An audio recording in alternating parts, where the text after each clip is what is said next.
The day began like any other on The View. The sun gleamed through the studio windows, casting a glow over the table where the co-hosts sat, ready to tackle the issues of the day with their trademark mix of sass, opinion, and fire. Whoopi Goldberg, the iconic moderator of the daytime talk show, was in her usual sharp form.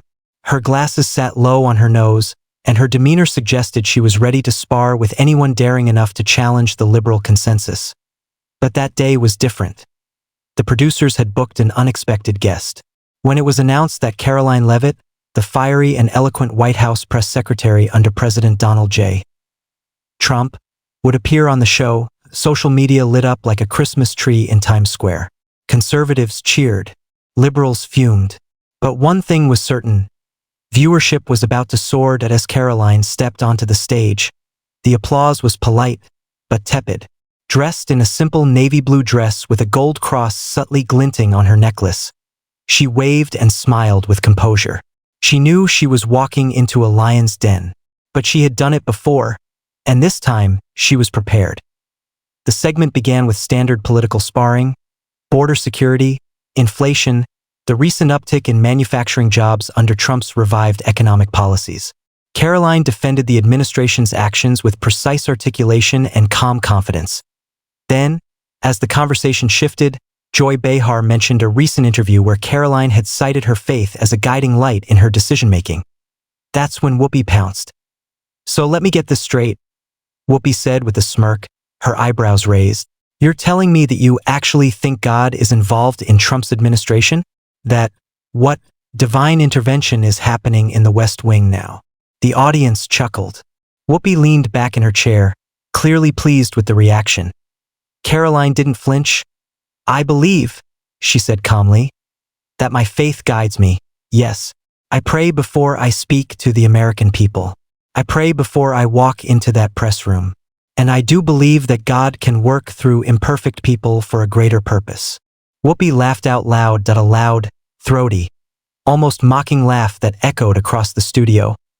"Oh, honey," she said, shaking her head. "That's adorable.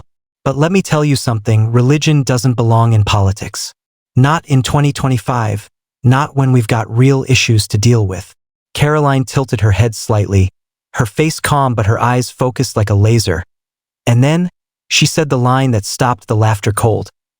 "Whoopi," Karoline said, her voice quiet but firm, "the reason you mock my faith is because you've forgotten what real hope feels like." There was a silence so deep. The air almost trembled. Joy Behar blinked. Sarah Haynes shifted in her seat. Even Sunny Hostin, normally quick with a legal rebuttal, stayed quiet. Whoopi opened her mouth to respond, but nothing came out. Her jaw moved, but her voice caught in her throat. Karoline continued, "I'm not here to convert you or convince you. I'm here because millions of Americans who believe in God and love this country feel unheard by this media elite, and I'm their voice. You laugh at us, but our prayers? They've carried us through wars, recessions, and tragedies. And believe it or not, Whoopi, they'll carry us through this too." The audience didn't know how to react. Some clapped. Some sat stunned. The energy in the room shifted. Even Whoopi Goldberg, Hollywood veteran, Oscar winner, and queen of daytime TV, couldn't quite figure out what to say. Karoline sat there, composed, the golden cross on her necklace gleaming under the studio lights, and with that, the tone of the segment had changed entirely. The producers of The View had expected tension. What they hadn't expected was an earthquake. Within minutes of the segment airing, the clip of Karoline Leavitt's calm yet cutting response to Whoopi Goldberg rocketed across social media. Conservative commentators hailed it as a moment of cultural and spiritual reckoning. Liberal voices scrambled to respond, some accusing Karoline of politicizing faith, others urging Whoopi to do better. But most shocking of all was the reaction from everyday Americans. From small towns in Oklahoma to inner-city churches in Detroit, Karoline's words struck a deep, resonant chord. The phrase, "You've forgotten what real hope feels like," became an instant catchphrase. It appeared on Twitter hashtags, Facebook posts, TikTok videos, and even church marquees across the country. Pastors quoted it in Sunday sermons. Mothers shared the video with daughters. Veterans said it reminded them of what they fought for. And Whoopi. She remained noticeably quiet. Behind the scenes at The View, tension buzzed like an overworked electrical wire. Producers debated whether to issue a statement. Some staffers were furious, claiming Karoline had ambushed the show. Others, including a few quiet interns, admitted they were moved by her calm dignity. Back at the White House, President Donald Trump watched the clip from the private dining room outside the Oval Office. His reaction, a grin, slow and deliberate. "Now that's what I'm talking about," he muttered, tapping the desk with satisfaction. He called Karoline personally. "Leavitt, you just did more with 10 words than most politicians do in a lifetime," Trump said. "They tried to trap you, and you turned it on them. You're not just the press secretary. You're the voice of America's heart." Karoline, ever composed, replied humbly, "I just told the truth, Mr. President. Sometimes the truth speaks louder than we expect." That evening, Karoline returned to her modest apartment in Washington, D.C., exhausted but thoughtful. She wasn't one to gloat. Her faith wasn't for show. It was the quiet engine behind everything she did. She poured a cup of tea, opened her Bible, and knelt beside her bed in prayer. Meanwhile, across the country, people were still talking at a diner in Knoxville. A Vietnam veteran named Hank banged his coffee mug on the table and said, "That girl gets it. They laugh at people like me too. Like we're outdated. Like our faith makes us foolish." In Los Angeles, a young Latina mother named Camila posted a video to TikTok with tears in her eyes. "My abuela always told me prayer changes things. I thought people had forgotten that. But tonight, I saw it on national television." Even in Brooklyn, where skepticism about conservative voices often ran high, a Jewish rabbi named Moshe Klein tweeted, "You don't have to agree with Karoline Leavitt politically, but her courage and faith, that's what America is supposed to be about." The ripple effects kept growing. At MSNBC, hosts debated the implications. At Fox News, it was headline news for 3 days straight. Ben Shapiro dedicated a full podcast to breaking down Karoline's answer line by line. Candace Owens tweeted, "Karoline Leavitt just baptized Whoopi Goldberg in public and made it look graceful, and still Whoopi remained silent." Privately, she wasn't sure what to say. For the first time in years, she felt humbled. Not because she had been owned, but because something about the way Karoline had spoken, so quietly, so confidently, with a calm that didn't need applause, had stirred something deeper. Something Whoopi thought she had long buried under layers of cynicism and entertainment. That night, Whoopi sat alone on her porch, staring out at the New York skyline. She couldn't stop replaying those words. "You've forgotten what real hope feels like." And it haunted her in a way no political argument ever had. It had been 3 days since the now infamous episode of The View aired, and Whoopi Goldberg hadn't said a word about it publicly. But privately, her world had shifted. She hadn't expected Karoline Leavitt's words to stick with her. She hadn't expected to feel convicted. Alone in her penthouse, Whoopi watched the clip for what must have been the 10th time. Her laughter at Karoline's faith sounded different now, almost hollow, like an old recording of someone else. And Karoline's response? It landed heavier each time. "You've forgotten what real hope feels like." Was she right? Whoopi closed her laptop and wandered through her apartment, her thoughts spinning. The awards on her shelf, Emmys, a Grammy, even an Oscar, meant little in that moment.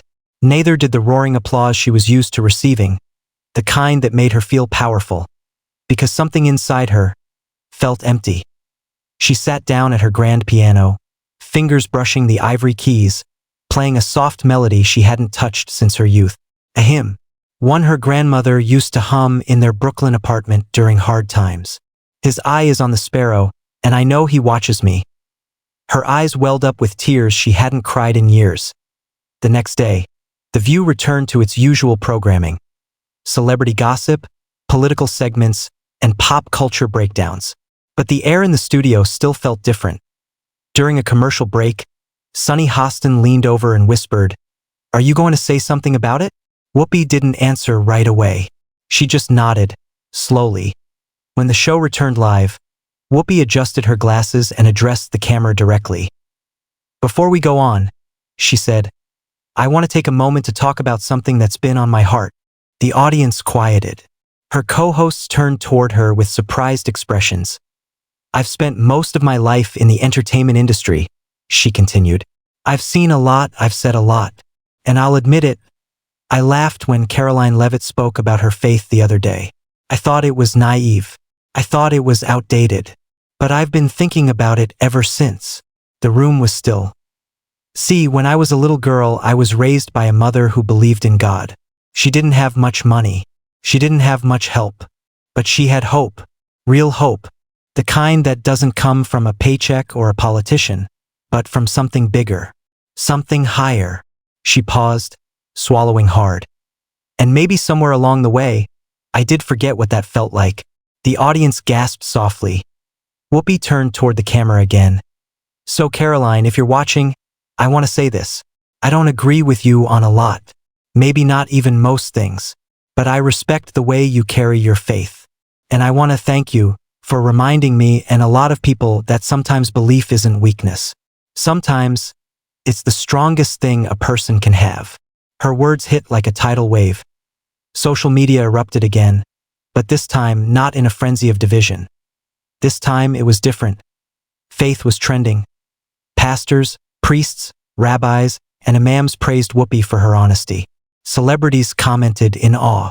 Americans from every walk of life shared their own stories of losing and rediscovering hope. And in Washington, D.C., Karoline Leavitt watched the segment alone in her office. She didn't grin. She didn't gloat. Instead, she simply bowed her head. She prayed for Whoopi. And she whispered to herself, Lord, thank you for using even this moment for your glory. Later that night, Karoline received a private email. The sender? Whoopi Goldberg. The message was brief. Just 4 sentences. Thank you for your grace. I needed that moment more than I realized. Maybe one day you and I can talk about it. Off camera. No politics. Just people. Karoline smiled softly. The story was no longer about a laugh, a jab, or a comeback. It had become something much bigger. The invitation was simple yet unexpected. A quiet cafe near the Capitol, chosen for its privacy and calm.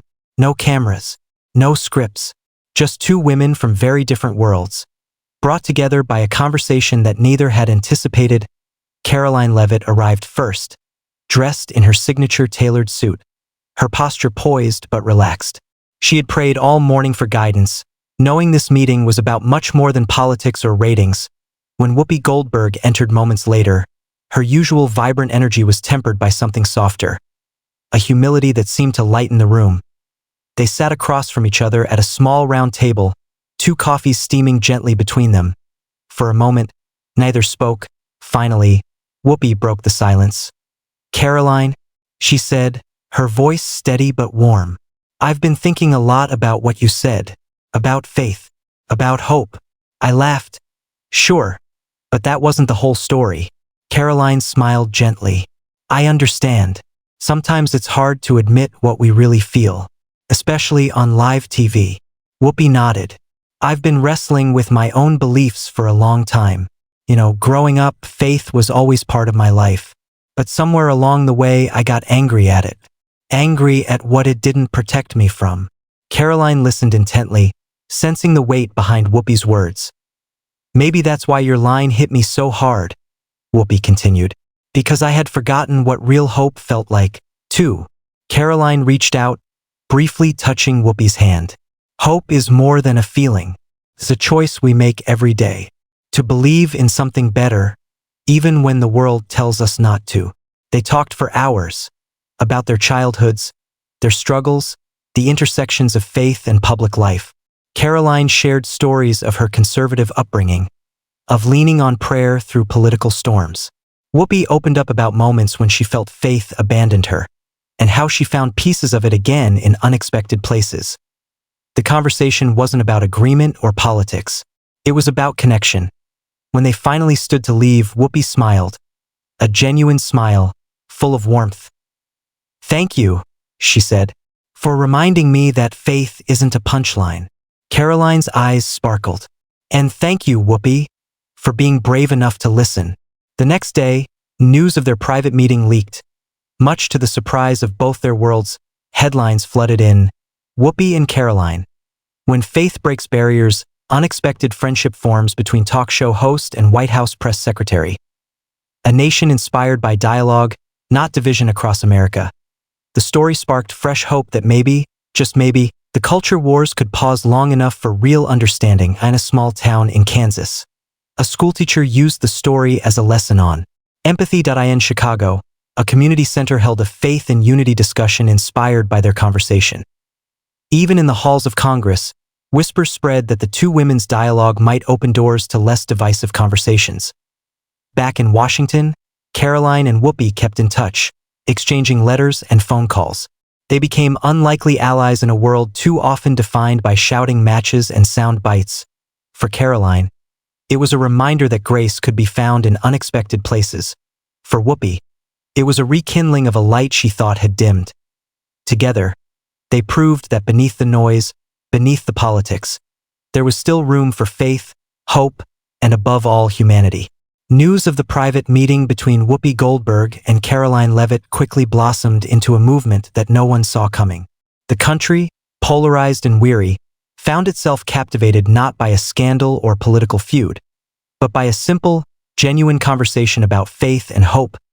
Karoline and Whoopi decided to join forces for a nationwide initiative they called Hope Beyond Division. Their goal, to foster dialogue across America's cultural and political divides, grounded in respect, empathy, and shared humanity. The first event took place in Philadelphia, a city with a rich history of freedom and revolution. The auditorium was packed. People from every background, every belief, gathered not to argue, but to listen. Karoline stood at the podium first. Her voice steady, she shared the story of that fateful day on The View, the laughter, the sharp comeback, and the unexpected bridge it built. "This country is stronger when we remember what unites us," she said. "Our faith may look different, our politics may divide us, but our hope, our desire for a better tomorrow, is something we all share." Then Whoopi took the stage. "I was wrong to laugh," she admitted openly. "Faith isn't just a relic, it's a lifeline, and sometimes we all need reminding what real hope feels like. It's the thread that holds us together, even when everything else tries to pull us apart." The crowd rose to its feet in applause. What followed was a nationwide tour, town halls, church panels, college forums, even bipartisan dinners. Media outlets praised the effort as a breath of fresh air. Commentators from every spectrum lauded the courage it took for two women from opposite sides to reach across the aisle. Not for politics, but for people in Washington. Even President Donald Trump tweeted his support. Karoline and Whoopi showing America that hope and faith are the real winners. Great job! Behind the scenes, Karoline and Whoopi continued their unlikely friendship, grounded in honesty and mutual respect. They spoke candidly about the challenges ahead but remained committed to their mission. Months later, the impact was undeniable. Surveys showed a measurable decline in hostile political rhetoric and an increase in community outreach programs. Faith leaders reported growing attendance and engagement among younger generations. Schools used Hope Beyond Division as a case study in civics classes. Even The View featured a special reunion episode with the two women sharing their journey. One evening, as Karoline looked out her office window at the Capitol's glowing dome, she reflected on how a single line, spoken in a moment of faith, had sparked something greater than herself. And Whoopi, sitting at her piano miles away, played that old hymn again, tears streaming down her face. "His eye is on the sparrow, and I know he watches me." The country had witnessed a rare moment of grace in a divided era, and for many, it was a reminder that sometimes the most powerful change begins not with shouting, but with listening.